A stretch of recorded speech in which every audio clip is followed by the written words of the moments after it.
Hello! Good evening po sa ating lahat. Narito na naman si Len para sa ating ika-78 day ng ating sharing devotion video. And thanks God again para sa ating walang pagsasawang pasasalamat sa ating Panginoon dahil lagi nating natapapagtagumpayan ang bawat araw ng may lakas, buhay at sigla na nagmumula sa ating Panginoong Diyos. And alam natin at dinedeclare natin na bibigyan pa tayo ng Diyos na mahabang buhay upang magawa ang mga misyon na pinapagawa niya sa atin. So, bago po tayo magsimula ng ating share ng devotion video, huwag po tayo makakalimot na manalangin sa ating Panginoon. Amen namin Diyos na makapangyarihan sa lahat muli.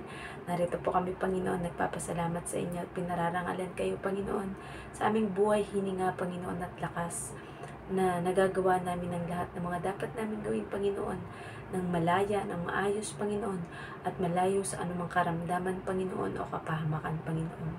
Salamat po sa inyong pag-iingat sa amin at sa aming mga mahal sa buhay, Panginoon. At dalangin namin, Panginoon, na sa aming pagbubulay-bulay na ito, Panginoon, ay lagi namin kayong napararangalan, napapasaya, Panginoon, at nalulugod kayo sa aming ginagawa, Panginoon. Lagi po namin hindi kakalimutan na magpasalamat sa tinapos na gawa ng inyong anak na si Jesus sa krus, Panginoon, para sa katubusan na lahat ng aming kasalanan, Panginoon, at sa laging pagsama ng banal na Espiritu sa aming Panginoon, upang ang aming maging mga desisyon at gawin, Panginoon, ay tanging ayon lamang sa kalooban ninyo, Panginoon. Dalangin po namin, Panginoon, na sa bawat makakapakinig ng mga salita at pagbubulay-bulay na ito, Panginoon, ay ma-inspire din sila, Panginoon, nang sa gayon sila rin ay magkaroon ng oras at maglaan ng panahon, Panginoon, para sa inyo, sapagkat hindi namin masasabi kung ano ang buhay namin dito sa mundo. Kami ay parang isang bulaklak, Panginoon, na ngayon ay maaaring sariwa, Panginoon, ngunit sa kinabukasan kami ay malalanta, Panginoon, at haharap kaming lahat sa inyo, Panginoon, para sa kung ano ang mga ginawa namin dito sa mundo, Panginoon. At nawa, Panginoon, ay nakapagbibigay kaligayahan sa inyo ang aming ginagawang ito, Panginoon, upang maabot ang lahat ng mga hindi pa nakakakilala sa inyo, Panginoon, at wala pang matibay na relasyon sa inyo, Panginoon. Kaya mapapurihan at mataas at ang inyong lingkod lamang po ay laging manatiling nasa pinakamababa upang ang inyong glory ang mag-shine. We honor, we glorify your holy name. This we pray that of our Jesus Christ. Amen. Ayan, pagpasensyahan niyo na po minsan na talaga ako. Nahihikab kasi nga, alam niyo na, malamig dahil may aircon dito plus tawag dito, talagang ang higaan kapag sa pagtatrabaho natin ay inaakit tayo para matulog at magpahinga na. But hindi natin kakalimutan ang moment with the Lord. Basahin natin sa Lucas 18:43. Noon di nakakita ang bulag at nagpupuri sa Diyos na sumunod kay Jesus. Nang makita ito ng mga tao, silang lahat ay nagpuri sa Diyos. Message. At natupad nga na ng oras din na iyon, pagkasabi ni Jesus ay nakakita ang bulag na iyon at nagpupuri sa Diyos na sumunod kay Jesus. At ang lahat daw ng mga taong nakakita ay nagpuri din sa Diyos. Application. Dito natin mapapatunayan na tunay ngang ang pananalig sa Diyos ay nagbubunga ng himala na nasasaksihan ng lahat. At tayo bilang mga mananampalataya ng Diyos ay dapat na makitaan na naghahari sa atin ng Diyos at ginagawa natin ang mga iniwang alimbawa ni Jesus. Ang pagmamahal, pagpapatawad, pagtulong at hindi hinuhusgahan ang kapwa ay unang ipinakita ni Jesus. Karagdagang biyaya na lang kung ikaw ay nakapagpapagaling o nakapagpapalayas ng masamang espiritu. At kapag ang mga taong nakaranas sa iyo ng gaya sa mga iniwang halimbawa ni Jesus at nagpasalamat at nagpuri din sila sa Diyos, ay siguradong napakasaya ng Diyos. Dahil tayo ang makakapagpatunay na mabuti talaga ang Diyos dahil nakikita ng iba sa buhay natin. Lingid man ito o hayag, kaya ang Diyos ay susuklian ka. So, po rin ang pagkabasa ng salita ng Diyos, 'di ba? So nakita naman natin sa story dito na ang lalaking bulag na ito na malamang hindi sa pagkapanganak ay bulag na siya, kundi maaring na aksidente lamang o may nangyaring hindi maganda sa kanya kaya siya ay nag-cause na nabulag. But anyway, ayan, thanks be to God dahil nga ang nangyari sa kanya ay nang marinig niya, tinawag niya ang ating Panginoong Yesus na tunay na nagmula sa lahi ni David dahil anak ni David at great ancestor niya si David pagdating sa laman. Pero ang ating Panginoong Yesus, ang kanyang espiritu ay tanging ang bugtong na anak ng ating Diyos Ama na nasa kalangitan at ipinadala dito para tayo ay tubusing lahat sa ating kasalanan. So, 'di ba?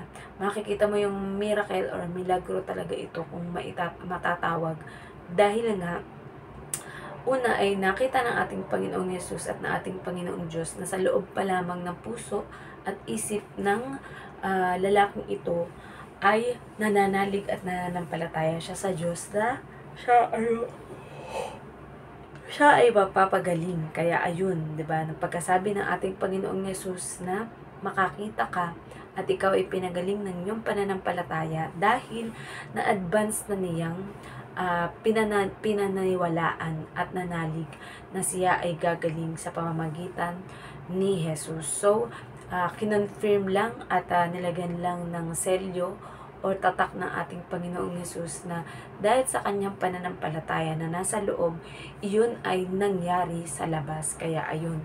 So, hindi niya mapigilan sa sobrang saya niya dahil natupad na nga yung kanyang hiniling sa ating Panginoong Yesus ay nagpupuri siya sa Diyos at sumunod siya sa ating Panginoong Yesus. At gayon din, ang mga nakakita sa ginawa ng ating Panginoong Yesus at nakasaksi noong panahon na yun ay nagpuri sa ating Diyos. So, di ba, kapag kakasiyan ba, may tinutulungan tayo, may nagagawa tayong kabutihan, pagmamahal, pagpapatawad, hindi paghuhusga sa ating kapwa, ang ating Panginoong Diyos ay nagaganap sa ating ginagawang yan. Kaya, ang Diyos, ayaw niya na nagkakaroon ng utang sa mga tao dahil nga siya ay napaka-giver or mapagbigay, di ba?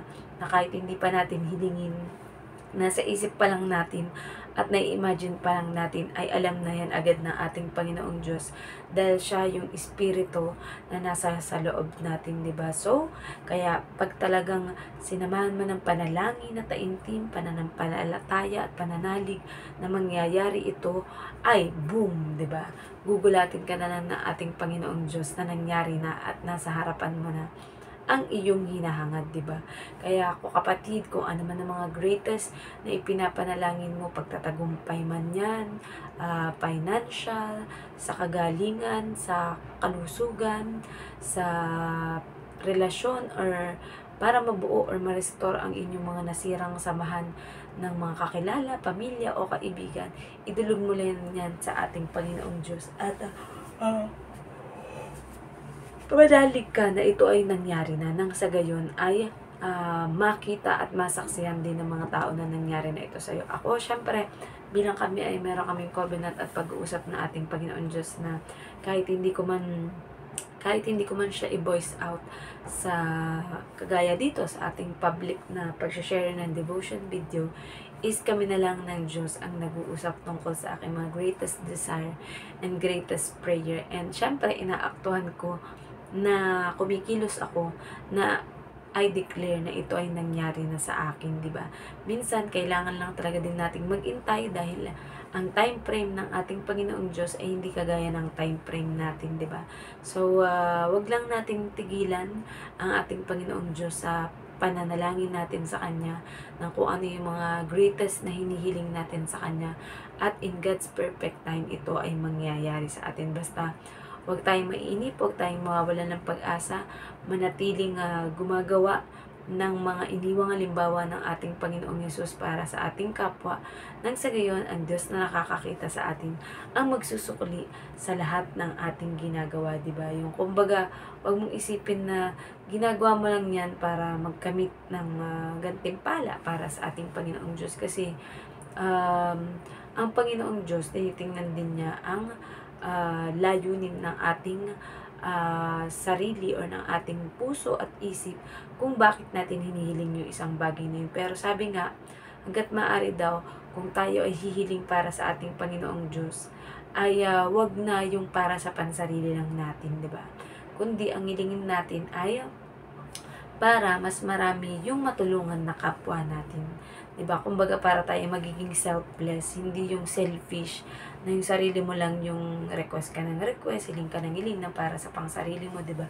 Kailangan ang ating mga magiging request para sa ating Panginoong Diyos ay para sa ikatutuwa at ikakapuri ng kanyang pangalan sa pamamagitan ng ibang tao, diba? Kaya yung sa mga pagtulong natin at gagawin, pagmamahal, pagpapatawad at di paghuhusga sa ating kapwa, ay ang Diyos na ang magsusukli sa iyo niyan.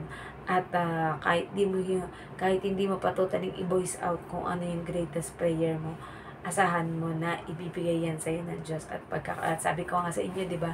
Kung ang lalaking bulag na yun at mga taong nakakita ay nagpuri sa Diyos, ayan, kahit hindi pa man ninyo nakikita sa physical na nangyari na yung ating pinagdadasal sa ating Panginoong Diyos, ay palagi pa rin tayong magpuri at magpasalamat sa ating Panginoong Diyos dahil ang kanyang timing is always, thank you Lord, the best. Ayan, nabe-burp kasi ako habang nagsasalita. So, nawa po ay may natutunan kayo sa ating share ng devotion video at never lose hope at laging panatiliing matibay ang ating relasyon at pananalig sa ating Panginoon Diyos at asahan natin na ating mga panalangin ay ibibigay niya dahil meron siyang napakagandang plano para sa ating lahat. So, let us all end up into prayer. Ama namin Diyos na makapangyarihan sa lahat, muli maraming salamat po, Panginoon. Dahil kagaya ng paggaling ng lalaking bulag na ito, Panginoon, at maraming mga taong nakakita na nagpuri sa inyo, Panginoon. Hayaan niyo po na ang aming mga buhay, Panginoon, ay maging isang mabuting patotoo, Panginoon, para sa aming kapwa, Panginoon, na makita nila, Panginoon, na nangyayari sa buhay namin, Panginoon, ang aming mga ipinanalangin sa inyo, Panginoon, na ayon sa inyong kalooban, Panginoon. At dahil sa ibinagkaloob niyo sa amin na ito, Panginoon, ay maitutulong pa namin ito sa aming kapwa. Nang sa gayon, Panginoon, ay magpasalamat at magpuri din sila sa inyo, Panginoon. Dahil ginamit niyo ang bawat isa sa amin bilang instrumento para maibahagi sa kanila hindi lang ang ebanghelyo, Panginoon, kundi ang lahat ng mga pagpapala na ipinagkakaloob niyo sa amin. Lalo na kung ito ay financially, Panginoon, kung ito ay para sa paglago ng bawat tao, Panginoon, at pag-unlad ng buhay ng bawat isa, Panginoon.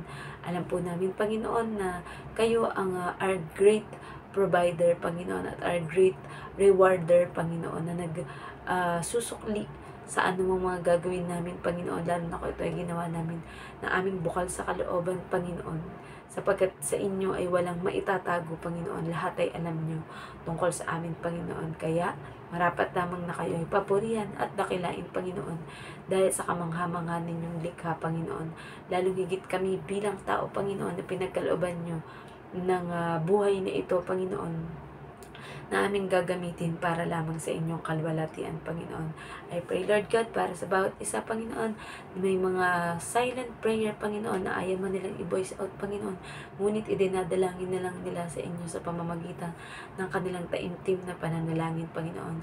We pray, Lord God, and we declare, Lord God, na ang lahat ng mga desire ng puso at isip namin, Panginoon, lalo na ang nakalulugod sa inyo, Panginoon, ay papangyarihin nyo at hayaan nyo itong maganap at makita ng tao sa aming buhay, Panginoon. Muli, kayo po ang mapapurihan at papasalamatan namin, Panginoon.